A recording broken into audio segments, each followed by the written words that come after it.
요즘 들어 주변에서 은퇴를 고민하는 분들을 참 많이 봐요. 나이 들어서는 복잡한 일 다 내려놓고 좀 더 편안하고 익숙한 곳에서 살고 싶다는 마음이 들잖아요. 저도 한때는 내 고향인 한국으로 돌아가면 모든 게 잘 풀릴 거야 라는 생각을 했었죠. 그동안 해외에 살면서 겪었던 외로움, 언어 문제, 문화 차이 때문에도 애를 많이 먹었거든요. 그래서 역시 한국이 내 뿌리이니 나이 들어서는 거기서 편하게 지내야지라는 꿈을 꿨던 거예요. 그런데 막상 67세에 귀국해 보니까 생각했던 것과는 다른 부분이 너무 많더라고요. 사실 이런 이야기를 제가 먼저 꺼내면, 아니, 한국이 얼마나 좋은 나라인데 무슨 소리야 하고 의아해 하실 수도 있겠죠. 물론 한국이 많은 면에서 발전했고 여러 가지 편의시설과 인프라가 잘 갖춰져 있는 것도 사실이에요. 그럼에도 불구하고 막상 귀국해서 살아보면 은퇴 후 생활의 현실은 달리 보이는 부분이 많습니다. 그래서 오늘은 저처럼 은퇴를 고민하거나 이미 은퇴를 하셨거나 혹은 언젠가 한국으로 돌아갈까? 라고 꿈꾸는 분들께 조금이라도 도움이 될 만한 이야기를 나눠보려고 해요. 제가 느낀 점들을 바탕으로, 그리고 주변에서 만난 비슷한 처지의 분들 이야기도 섞어 가면서 은퇴 후 한국 생활이 정말로 어떤지, 그리고 왜 때때로 한국이 살기 좋을 줄 알았는데라는 탄식이 나오는지 솔직하게 말씀드리겠습니다. 다만 이 글은 어디까지나 제 경험과 주변 사례를 토대로 한 것이고 모든 분들의 상황이 같을 수는 없어요.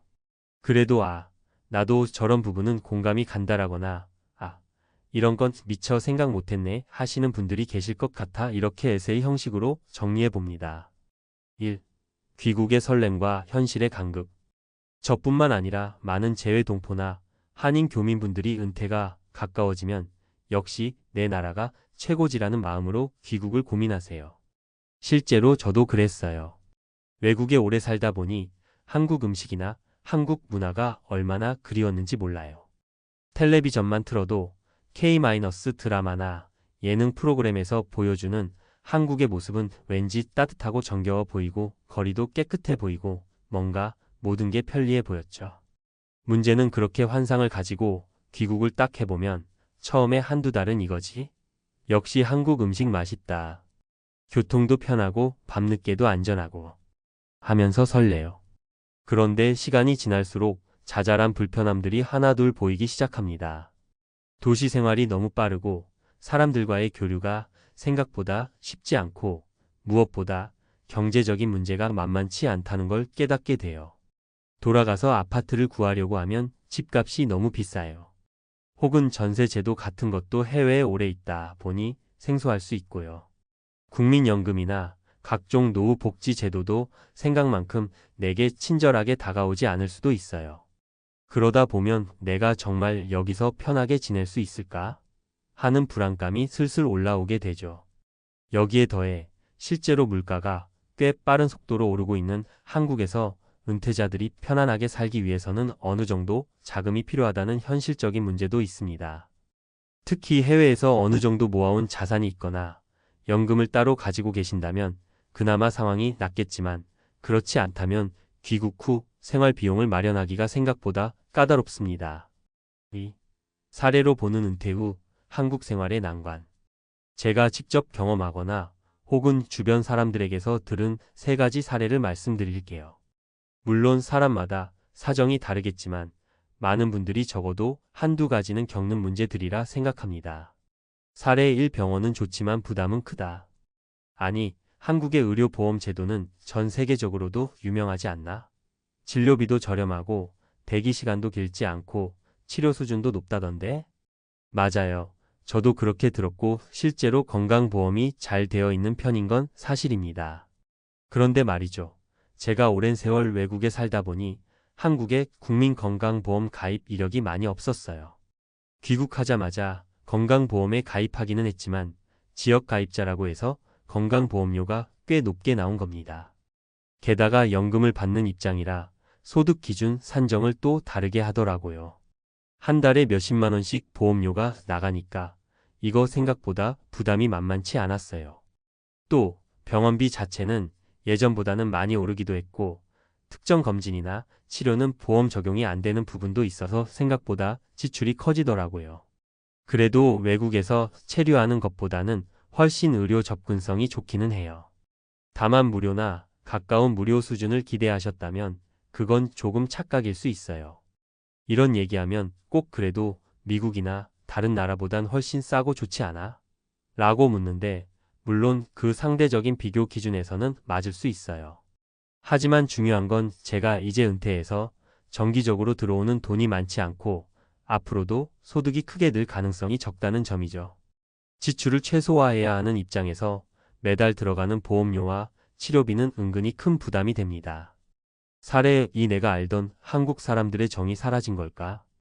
한국은 정이 많은 나라라는 말 예나 지금이나 계속 들어왔어요. 저도 그렇게 믿었고 실제로 어렸을 때는 이웃집하고 반찬을 나눠 먹기도 하고 골목에서 어른들이 아이고 어디 가니? 하며 아는 척 해주기도 했던 추억이 있거든요. 그런데 돌아오니 사람들은 모두 바쁘고 각자의 일에 치여서 지내더라고요. 아파트에 살아도 옆집에 누가 사는지 얼굴 한번 못 볼 때가 많고요. 특히 해외에서 오래 살다 보니 다시 한국 사회의 인간관계 방식에 적응하기가 쉽지 않았어요. 처음에는 반가워했던 친구나 친척들도 시간이 흐르니 각자 생활이 있고 만남도 한두 번이지 자주 보지 못하더라고요. 예전에는 서로 더 가깝게 지내는 분위기였는데 이젠 다 바쁘고 혼자 살기에도 힘들고 그러니 남까지 챙길 여유가 없는 걸까 싶어 쓸쓸해졌어요. 그리고 결정적으로 젊었을 때의 친구들이나 친척들은 이미 여기서 자신의 삶을 이어나가며 많은 걸 구축해 놓았고 저처럼 오랜만에 돌아온 사람한테 매번 손길을 내밀긴 부담이 될 수밖에 없어요. 정이라는 게 여전히 남아있을지 몰라도 그걸 느끼려면 뭔가 더 적극적으로 다가가고 지역사회나 여러 모임에 가입해서 발을 넓혀야 하더라고요. 예전처럼 자연스럽게 친구들이랑 수시로 만나고 서로 돌봐주고 하는 시대는 많이 지나갔구나 싶었어요. 사례 3 문화기술 변화 속도를 못 따라가겠어. 이건 제가 제일 크게 느낀 부분이기도 해요. 한국이 참 빠르게 발전하고 변화한다는 건 늘 들어왔는데 이제는 정말 하루가 다르게 기술이 바뀌고 문화가 바뀌니까 중장년층이 따라가기가 쉽지 않더라고요. 가장 뼈저리게 느꼈던 건 스마트폰을 이용한 여러 가지 일들이에요. 해외에서도 스마트폰은 쓰긴 썼지만 한국처럼 각종 결제, 예약, 행정 업무, 심지어 택시 호출까지 다 앱으로 해결하는 경우는 흔치 않았거든요. 그래서 처음에는 이 앱 깔고 저 앱 깔고 하는 것부터 막막했어요. 편리하다는 건 알겠는데 설정도 복잡하고 본인 인증, 공인 인증서 이런 것들도 제대로 이해하기가 힘들었죠. 아니, 그냥 예전처럼 가서 대면으로 하면 안 돼? 하실 수도 있는데 문제는 한국은 이제 많은 행정이나 금융 업무가 온라인 모바일 중심으로 옮겨가고 있어서 오프라인 창구로 직접 가면 앱을 설치하시고요. 온라인으로 신청해 주세요. 이런 말을 듣기 일쑤예요. 주변 젊은 분들 도움을 받으면 금방 하겠지만 매번 도움을 청하기도 미안하고 그러다 보면 내가 이렇게까지 뒤처졌나 하는 자괴감이 들기도 해요. 또 문화적으로도 젊은 친구들과 대화를 나누면 최신 밈이나 유행어, 드라마, 음악 얘기가 쏟아지는데 도통 무슨 말인지 못 알아들을 때가 많아요. 해외에서 사는 동안 제가 받아들였던 문화와는 또 다르고 한국 내부에서도 빠르게 변한 요소들이 너무 많아서 적응이 쉽지 않더라고요.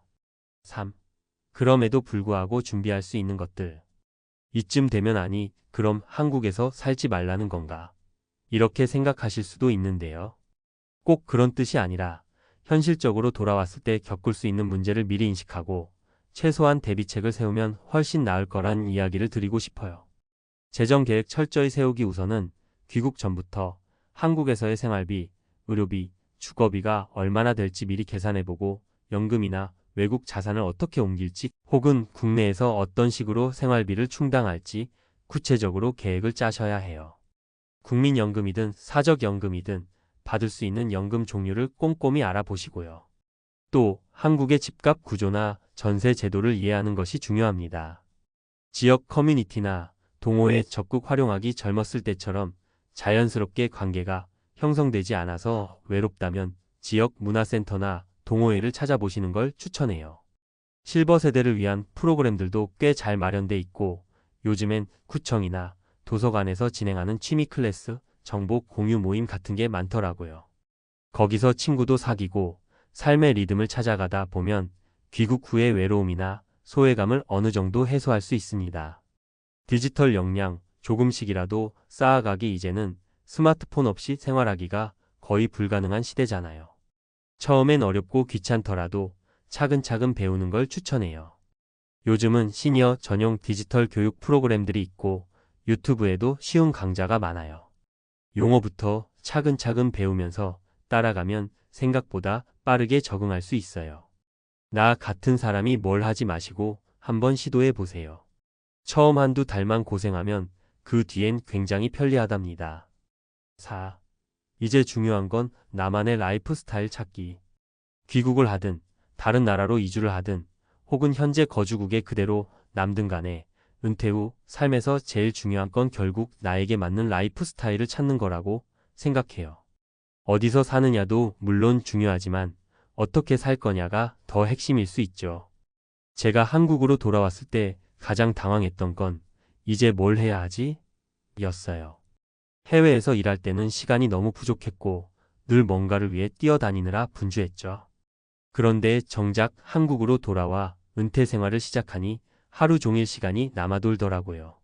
그래서 처음에는 그 시간들을 어떻게 보내야 할지, 도대체 무슨 낙으로 살아야 할지 막막했어요.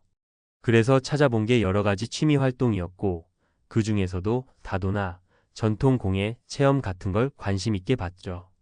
또 문화센터에 등록해서 어르신 대상 스마트폰 활용 교육도 들어보고 재테크 관련 강의도 기웃거려 봤어요. 그렇게 조금씩 배우고 모임에서 만난 사람들과 교류하면서 알게 됐죠. 아, 내가 몰랐던 취미들이 정말 많구나. 그리고 생각보다 비슷한 고민을 하는 또래들이 많구나.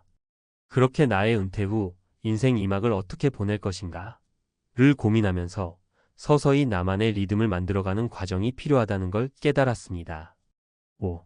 마무리하며 한국이 살기 좋을 줄 알았는데라는 후회를 한다는 건 사실 한국이 절대적으로 나쁘다는 의미가 아니에요. 그보다는 내가 미처 생각지 못했던 여러 장애물이나 현실들을 뒤늦게 접하면서 느끼는 당혹감, 그리고 예상과 달리 부딪힌 불편함에 대한 솔직한 감정 표현이죠. 반대로 말하면 귀국 전에 혹은 은퇴 전에 미리 정보를 충분히 수집하고 예산을 짜고 적응을 위한 마음가짐을 갖춘다면 한국에서의 은퇴 생활도 얼마든지 보람차고 즐거울 수 있다고 봅니다. 요즘에는 나이가 들어도 이곳저곳 여행 다니면서 삶을 풍성하게 누리는 분들도 많고 디지털에 익숙해져서 새로운 취미나 비즈니스를 시작하는 시니어 분들도 점점 늘어나고 있으니까요. 결국 중요한 건 어떤 기대를 가지고 어떤 준비를 하느냐인 것 같아요. 한국이든 해외든 새로운 곳에서 적응할 땐 약간의 노력과 인내가 필요한 법이잖아요. 그러니 혹시 한국으로 귀국하는 걸 고민 중이시라면 조금 더 구체적으로 나는 어떤 생활 패턴을 꿈꾸고 그걸 위해 필요한 예산은 얼마이며 내가 감수해야 할 불편한 점은 무엇일까? 를 따져보시면 좋겠어요. 그리고 돌아와서도 왜 내 기억 속 한국이 아니지? 라고 막연히 실망하기보다는 현 시대의 한국을 받아들이고 그 안에서 내 자리를 찾아보는 노력이 필요하다고 생각합니다. 제가 말씀드린 세 가지 사례 의료비 문제, 인간관계 변화, 기술 격차 문제의 대표적이지만 사실 그 외에도 교통 환경, 치안, 사회적 분위기 등등 여러 측면이 있죠. 또 어떤 부분은 예전보다 훨씬 좋아졌고 어떤 부분은 그때보다 더 복잡해졌어요. 중요한 건 잘 알아보고 준비하면 충분히 만족스러운 노후를 보낼 수 있다는 사실입니다. 마지막으로 혹시 읽으시면서 아휴, 나는 이미 귀국했는데 너무 힘들다고 느끼는 분들도 계실 거예요. 그렇다면 주변에 있는 비슷한 상황의 사람들과 함께 문제를 나누고 조언을 구하고 서로 도움을 주고받으면서 조금씩 극복해 나가시면 좋겠어요. 요즘엔 인터넷 커뮤니티나 SNS에서도 재외동포 귀국민 모임이 꽤 활발하거든요. 온라인 모임에서부터 시작해서 오프라인으로도 만남을 이어가며 공감대를 형성하면 의외로 많은 힘이 됩니다. 은퇴 후의 인생